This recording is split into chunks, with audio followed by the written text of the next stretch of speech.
അപ്പോൾ നമ്മളെ വടക്കൻ പാട്ടുകളിലെ ഉണ്ണിയാർച്ചയാണ് ഞാൻ ഓർക്കുന്നത്. ഒരു ബ്യൂറോക്രസിയിലെ ഒരു ഉണ്ണിയാർച്ചയായി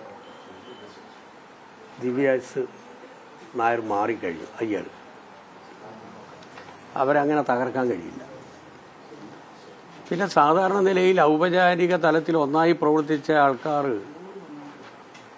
ഒരു രംഗത്ത് നിന്ന് മാറുമ്പോൾ സ്വാഭാവികമായും ഈ രൂപത്തിലുള്ള അഭിപ്രായങ്ങൾ പറയില്ലേ. ഇപ്പം വളരെ സജീവമായിട്ടുള്ള ഒരു പ്രശ്നം ദിവ്യ എസ് അയ്യർ IAS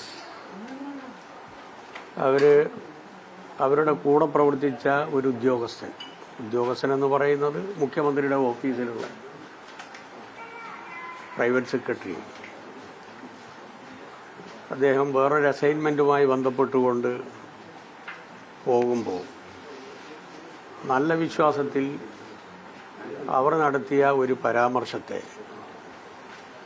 വളരെ വളരെ മോശമായ രൂപത്തിൽ ചിത്രീകരിക്കുക. സുധാകരൻ നേതൃത്വം കൊടുക്കുന്ന കോൺഗ്രസും അങ്ങനെ പറയുന്നതിൽ എന്നെ സംബന്ധിച്ചിടത്തോളം ഒരു സംശയവുമില്ല. പക്ഷേ മുരളിയെപ്പോലുള്ള ഒരാൾ സംസാരിക്കുമ്പോൾ ഉപയോഗിക്കാൻ പറ്റാത്ത വാക്കുകൾ അദ്ദേഹം ഒഴിവാക്കേണ്ടതായിരുന്നു. കാരണം കോൺഗ്രസിൽ നിന്ന് പല അനുഭവങ്ങളും ഒരു കാലഘട്ടത്തിൽ മുരളിക്കുണ്ടായിരുന്നതാണ്. മുരളിയെപ്പോലുള്ള കാർത്തികേയനെ പോലുള്ള പ്രഗത്ഭരായിട്ടുള്ള നേതാക്കളെ കോൺഗ്രസിൽ നിന്ന് പുകച്ചു ചാടിക്കുന്നതിന് അന്ന് ഉപയോഗിച്ച ബ്രഹ്മാസ്ത്രം സാധാരണ നിലയിൽ ഉപയോഗിക്കാൻ പറ്റാത്തതാണ്. ഞാൻ അതിൻ്റെ വിശദാംശത്തിലേക്ക് പോകുന്നില്ല. ചില വിഷയങ്ങളുമായി കോർത്ത് കെട്ടിക്കൊണ്ട് കേൾക്കാൻ പാടില്ലാത്ത കാര്യങ്ങൾ പ്രചരിപ്പിച്ച ഒരു ഘട്ടം ഉണ്ടായിരുന്നു. അതിൻ്റെ ഭാഗമായി ഒരു പുസ്തകം തന്നെ മുരളിക്കെതിരായി വന്നിരുന്നു. നിങ്ങൾ ശ്രദ്ധിച്ചിട്ടുണ്ടാവും എന്നുള്ളതറിയില്ല. അപ്പോൾ മുഖ്യമന്ത്രിയുടെ കാല് തിരുമ്പുന്ന സോപ്പ് വെള്ളം കൂട്ടി കഴുകുന്ന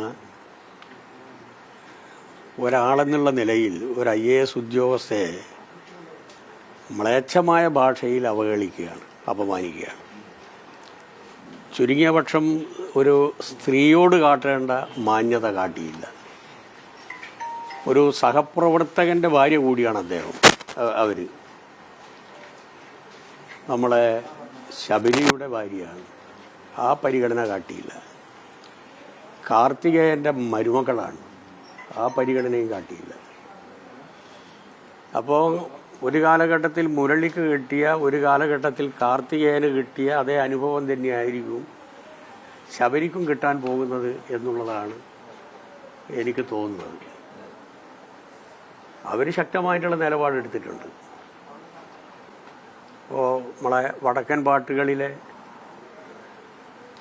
ഉണ്ണിയാർച്ചയാണ് ഞാൻ ഓർക്കുന്നത്. ഒരു ബ്യൂറോക്രസിയിലെ ഒരു ഉണ്ണിയാർച്ചയായി ദിവ്യ എസ് നായർ മാറിക്കഴിഞ്ഞു. അയ്യർ അവരങ്ങനെ തകർക്കാൻ കഴിയില്ല. പിന്നെ സാധാരണ നിലയിൽ ഔപചാരിക തലത്തിൽ ഒന്നായി പ്രവർത്തിച്ച ആൾക്കാർ ഒരു രംഗത്ത് നിന്ന് മാറുമ്പോൾ സ്വാഭാവികമായും ഈ രൂപത്തിലുള്ള അഭിപ്രായങ്ങൾ പറയില്ലേ. ഇപ്പോൾ പാർലമെൻറ്റിൽ നിന്ന് നമ്മളെ രാജീവനും അതുപോലെ തന്നെ നമ്മുടെ ഗുലാം നബി ആസാദും അവരുടെ കാലാവധി കഴിഞ്ഞ ദിവസം പ്രധാനമന്ത്രി അടക്കം കരയുന്ന രൂപത്തിലല്ലേ സംസാരിച്ച്, സ്വാഭാവികമല്ലേ. അപ്പോൾ അത് വളരെ വളരെ വളരെ പ്രതിഷേധാർഹമാണ്. കേരളത്തിലെ പൊതുസമൂഹം അതിനെ ശക്തമായി പ്രതികരിക്കണം. KPCC പ്രസിഡന്റ് സുധാകരൻ്റെ ഭാഷ അതായിരിക്കാം.